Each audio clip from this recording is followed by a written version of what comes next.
Have you ever stopped to wonder why we think of artists as these tortured geniuses, right? People pouring their deepest, darkest struggles into their work. Well, to get to the bottom of that idea, we have to go back, way back, over 200 years, to one guy who didn't just write new music, he completely rewrote the rules for what it even means to be an artist. And this wasn't just some tweak in style, it was a fundamental shift in the soul of music itself, something someone online really put their finger on. Yeah, this comment right here. It just perfectly captures that aha moment so many of us have about Beethoven. It wasn't just that his music sounded different. His whole reason for writing was different. He completely shifted the purpose of music from being a craft to please a boss to a deeply personal art form meant to express the soul of the person creating it. But to really get how huge that was, we need to see the world he was pushing back against. So before you can understand a revolution, you gotta understand the old way of doing things. Beethoven was born smack in the middle of the classical era. We're talking the age of Haydn and Mozart. This was a world of elegance, of balance, and critically, of patronage. And this table just lays it out perfectly.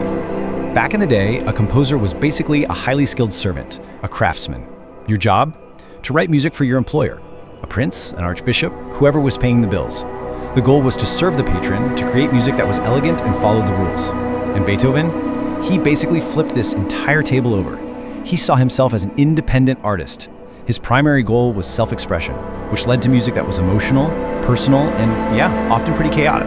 The sound of that era totally reflected this social setup. I mean, think about the music of Haydn or Mozart. It's beautiful, it's brilliant, but it's all very contained. It's about elegance and a really controlled sense of drama. The music had a function. It was background for dinner or for a party. It wasn't necessarily meant to be listened to as the main event. So you have to ask, what kind of person decides to take on this entire system? Well, a deeply troubled one. Beethoven's genius wasn't born in some quiet, peaceful library.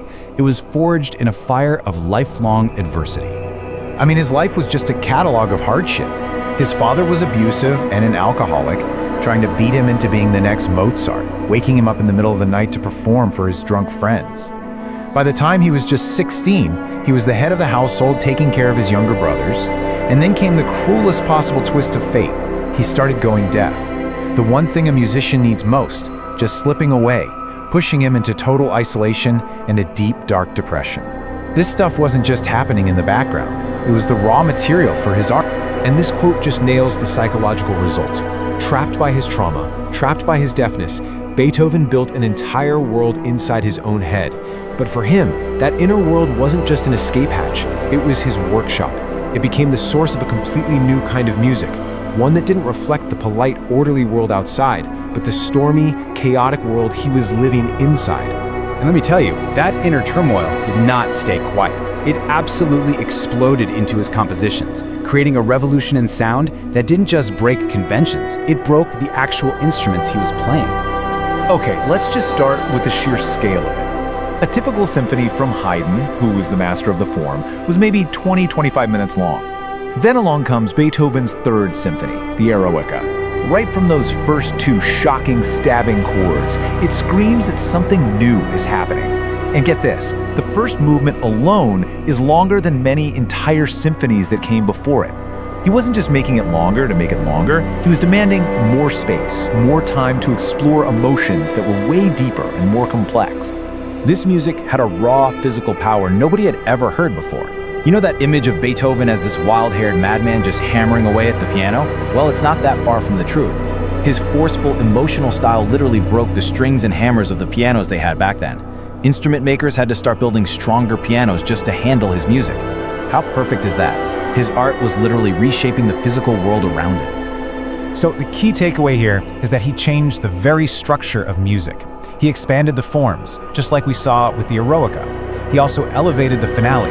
It used to be just a light, happy ending, but he turned it into the dramatic, emotional peak of the entire piece.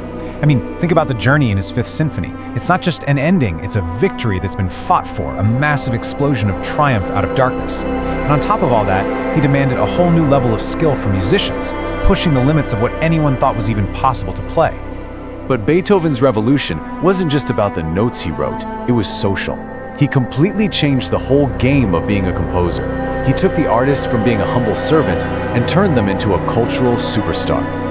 He did this by taking on the patronage system directly. Remember that system we talked about, where composers were basically on staff for some rich family, writing whatever music they were told to write?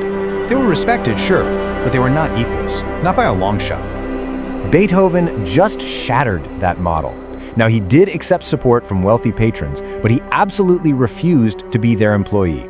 He basically operated as one of the very first independent contractors in music history. He supported himself with a mix of commissions, publishing his own music, and putting on his own public concerts for anyone who would pay for a ticket. He made them come to him. And this quote, wow, it says everything. After a big fight with one of his patrons, a guy named Prince Lichnowsky, Beethoven sent him this note. Can you even imagine Haydn saying something like this to his prince? No way. This is a declaration of independence. Beethoven is basically saying that his own genius, his talent, makes him not just an equal, but better than someone who was just born into nobility.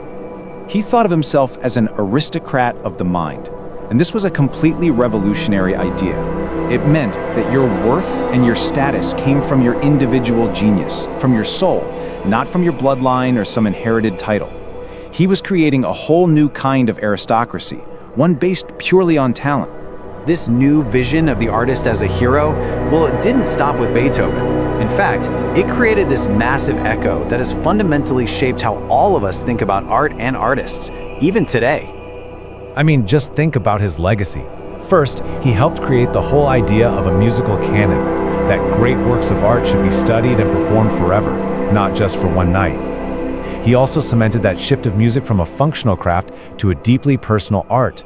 But maybe the biggest thing he did was make the artist's own story, their struggles, their passions, a central part of understanding the work. His life became the liner notes for his music, creating the very blueprint for the tortured artist. Which kind of leaves us with one last big thought. We all celebrate his symphonies, his sonatas, as these incredible masterpieces of sound.